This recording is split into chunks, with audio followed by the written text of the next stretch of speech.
friends, welcome to FMA Talk. Stay bright, stay educated. Kenalin, aku Kaisa. Di sini aku bakal jadi moderator pada episode perdana di FMA Talk kali ini.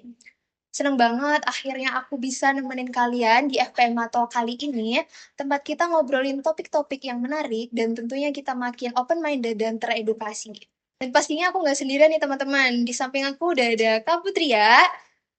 Halo. Halo Kak. Boleh perkenalan secara singkat? Iya boleh. Jadi nama aku Putri ya. Hanindra Sekar Asmarani, bisa dipanggil Putri ya. Aku dari angkatan 22.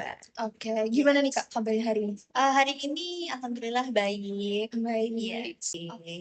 Terus untuk kesibukan yang lain selain kuliah itu kira-kira apa sih Kak? Untuk saat ini aku masih kuliah dulu aja karena aku lagi mau fokus ya. Masih banyak matkul yang harus aku ambil gitu. Jadi aku masih fokus kuliah aja. Oke. Kan seperti yang kita tahu nih, kan Kak Putria dulu pernah mengikuti program kampus mengajar. Iya. Nah, itu tuh kira-kira program itu tuh berlangsung berapa bulan? Kemarin itu aku dari bulan Februari sampai Juni, itu berapa bulan? 4 ya? Iya, 4 atau 4 atau 5 5 bulan sekitar segitu. Terus kira-kira pas selama mengajar itu tuh Kak Putria pernah menggunakan AI nggak sih dalam pengajarannya gitu? Oh pernah dong.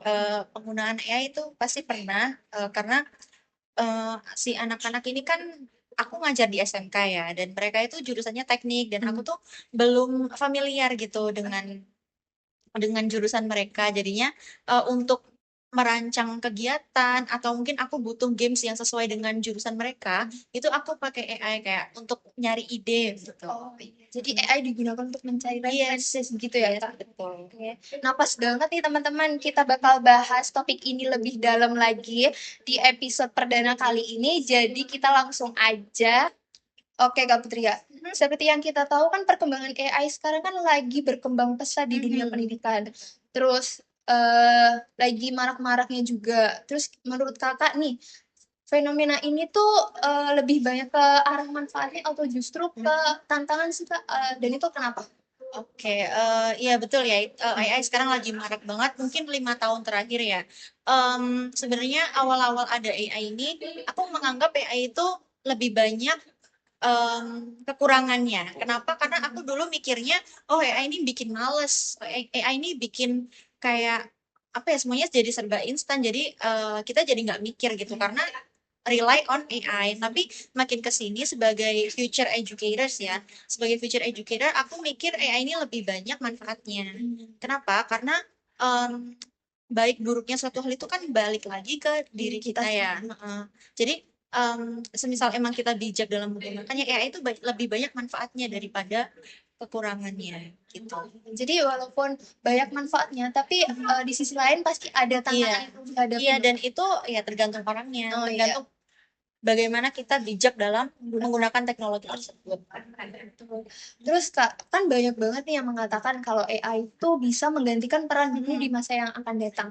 Nah, sebagai mahasiswi yang pernah mengajar langsung di sekolah-sekolah, itu tuh menurut kakak tuh AI itu apakah benar-benar bisa menggantikan peran guru? Iya, oke. Jadi di sini mungkin aku bakal ngomong sebagai student sendiri, kan aku masih student ya, student dan juga sebagai future educator. Menurut aku AI replacing teacher itu untuk sekarang nggak mungkin.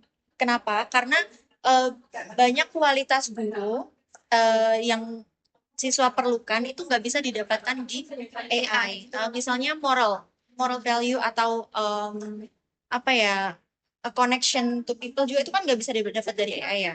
Sekarang aku tanya nih ke Kai, kamu mungkin nggak kamu belajar sesuatu materi itu dari AI aja? Nggak mungkin ya, karena ya kita juga masih perlu bimbingan orang yang udah pernah terjun di bidang tersebut gitu. Sama misalnya nih, kita mau mengajarkan moral ke anak, tapi kita nggak pakai guru nih. Ini ceritanya AI sebagai satu-satunya sumber belajar gitu. Nggak ada guru, udah terreplace dengan AI. Kita mau mengajarkan ke anak. Oke, mungkin si anak itu bisa ngerti, bisa tahu kalau gimana sih caranya jadi orang baik. Nanti AI bakalan ngasih tahu nih, oh caranya ya mengasihi orang lain atau berbuat baik kepada orang lain gitu kan, tapi itu kan Cuma hanya bacaan hanya doang. bacaan, hanya words gitu loh. Sedangkan moral is not something that you can learn from words, but rather through action gitu. Nanti mungkin dia bisa menyebutkan bagaimana step-step cara menjadi orang baik, tapi belum tentu dia bisa mengimplementasikannya karena dia tidak mendapatkan contoh begitu dari si guru. Karena kan kalau kita misal di kelas we learn something, itu kan kita juga melihat bagaimana cara si guru ini memberi contoh kepada siswanya, terus juga memperhatikan siswanya gitu. So I don't think AI would replace teachers. Jadi guru saat ini tuh masih berperan penting banget. Iya. Bukan saat ini doang sih kan, sampai nanti Iya, gitu ya. sampai nanti. Iya. Karena AI itu juga sebaiknya digunakan untuk teachers aid, pembantunya Oh, iya. teachers aja gitu. Jadi bukan berarti AI itu nggak berguna, enggak, tapi bukan sebagai uh, pedoman utama siswa belajar, tapi sebagai Alat pembantu. alat pembantunya gitu. Oke, seperti yang aku tahu nih kak, kan kakak dulu kan juga ngajar nih secara langsung. Terus kayak menurut kakak nih gimana sih peran teknologi AI dalam mendukung pembelajaran di sekolah-sekolah tersebut?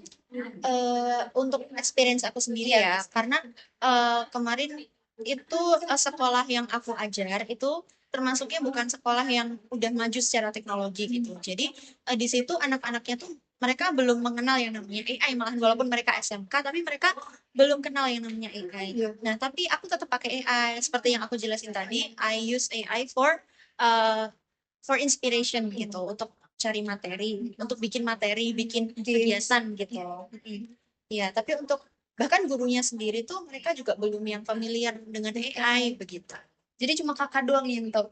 Iya, hanya mahasiswa-mahasiswa kampus Munajarin aja. Tapi kakak kenalin gitu nggak sih ke AI ke siswa-siswa tersebut? Untuk kemarin karena memang keterbatasan teknologi ya, tidak semua anak itu punya device yang mumpuni gitu. Jadinya kita kemarin untuk program kerjanya belum ada yang mungkin kayak AI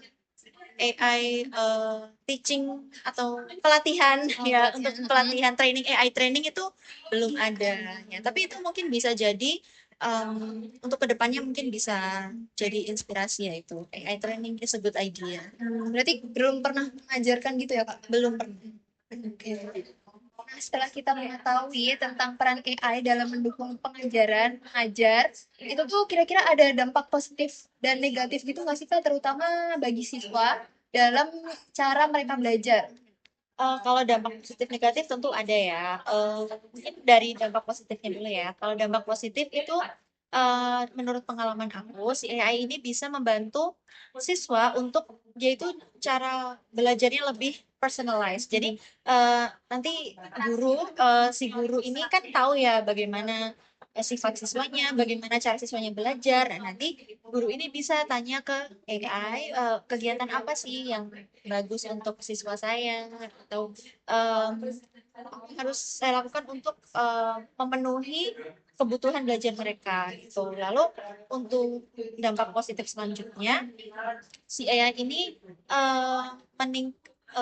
membantu siswa untuk lebih mudah mencari sumber belajar ya, karena selain mendapatkan materi dari guru atau dari buku, si siswa ini juga lebih, karena menurut pengalaman aku ya, hasil hasil searching dari Google dan juga hasil hasil tanya AI itu beda. Kalau AI itu lebih lebih lebih mendetail Ya, gitu, lebih mendetail, dan ya jadi membantu siswa untuk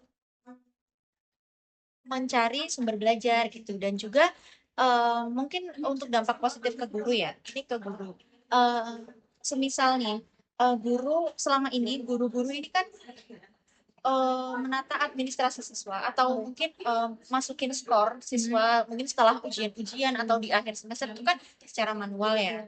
Sedangkan mungkin dengan bantuan AI, waktu yang bukan terbuang sih, tapi waktu yang digunakan untuk memasukkan skor atau ya itulah administrasi secara satu-satu itu bisa digunakan untuk mungkin ya meningkatkan kualitas pengajarannya, mungkin untuk refleksi, evaluasi gitu. Lalu untuk dampak negatif, seperti yang aku bilang tadi, ini tergantung orangnya ya sebenarnya, karena Mungkin bisa jadi si siswa ini karena sudah terlalu sering pakai AI, dia jadi ketergantungan, dia jadi yang awalnya hanya untuk belajar, dia malah menggunakan si AI ini untuk em, menjawab atau melakukan tugas dia yang harusnya dia itu lakukan sendiri, dan AI hanya sebagai pembantu gitu. Dan juga dampak negatif selanjutnya, si AI ini bisa meningkatkan risiko, bukan risiko tapi kesempatan untuk plagiat ya, Iya. plagiat ya. Em, dan of course itu tidak bagus ya untuk di dunia edukasi. Plagiarisme itu sangatlah buruk ya, mungkin itu. Jadi dampak positifnya selain untuk siswa itu juga ada untuk guru. Jadi ibaratnya AI itu kayak pisau bermata dua gitu ya Kak. Iya, Kalau betul. kita nggak digunakan secara bijak, Yes. AI itu bisa menghilangkan Malah jadi senjata untuk iya diri sendiri. benar. Menghilangkan kayak skill Iya. berpikir kita. Iya. Jadi kita harus tetap balance Ya, dalam penggunaannya. Ya. gitu. Oke, pertanyaan terakhir nih Kak sebelum kita tutup sesi podcast pada hari ini. Menurut Kak Putria nih, bagaimana cara pendidik dan mahasiswa serta calon pendidik bagi kita seperti kita saat ini beradaptasi dengan perkembangan AI agar tetap relevan dan efektif dalam proses mengajar? Oke, jadi sebagai pendidik, calon pendidik ya ini, kalau menurutku karena AI ini sangatlah bukan sensitif tapi kayak rentan ya. Jadi si pendidik ini harus bisa mengarahkan anak didiknya bagaimana cara menggunakan AI dengan bijak. Tapi sebelum itu, tentu saja si pendidik harus tahu juga nih, dirinya sendiri harus tahu bagaimana caranya. Nah, itu bisa dilakukan dengan pelatihan. Karena AI ini topik yang lagi hangat, mungkin sekarang banyak banyak pelatihan AI gitu loh, bagaimana cara menggunakan AI dengan bijak, terus juga bagaimana cara memaksimalkan penggunaan si AI ini. Nah, kalau emang si teachernya ini udah paham, udah menguasai AI, bisa um, set boundaries gitu, kayak memberikan batasan-batasan kepada siswanya. Oh gini loh nak, pakai AI itu jangan melebihi batas ini. Mungkin cuma sebatas untuk membantu belajar aja, tapi jangan sampai kalian melakukan menyuruh AI untuk melakukan tugas kalian gitu. Iya, gitu. Tadi kan seperti yang kakak bilang sebelumnya, ini kan berarti ada pelatihan gitu kan kak? Iya. Untuk bentuk pelatihannya kira-kira seperti apa sih? Aku pengen tahu. Sendiri ya, calon pendidik. Calon pendidik ya. Sekarang ini aku taunya banyak seminar-seminar atau webinar-webinar yang bisa diikuti, dan itu beberapa dari mereka itu bersertifikat gitu. Bisa mungkin cari info di IG, itu banyak seminar-seminar how to use AI gitu. Oke, jadi belajarnya bisa lewat online atau lewat Yes. seminar gitu Iya, ya. Tuh. Oke, waktu kita udah selesai dan kita nggak kerasa udah ngomongin banyak hal tentang AI dan pastinya bikin kita makin open minded dan makin teredukasi nih tentang penggunaan AI secara bijak di dalam proses pembelajaran maupun mengajar nantinya. Aku mau ngucapin terima kasih banyak nih buat Kak Putria Iya, udah terima kasih mau juga. menyempatkan hadir, udah mau sharing ilmunya. Semoga makin sukses dan terus Amin. menginspirasi banyak orang. Oke. Dan pastinya aku juga mau ngucapin terima kasih nih buat para teman-teman di FPMA di rumah udah nonton video ini dari awal sampai akhir. Semoga kalian mendapatkan ilmu yang bermanfaat juga. See you in the next episode. Bye bye.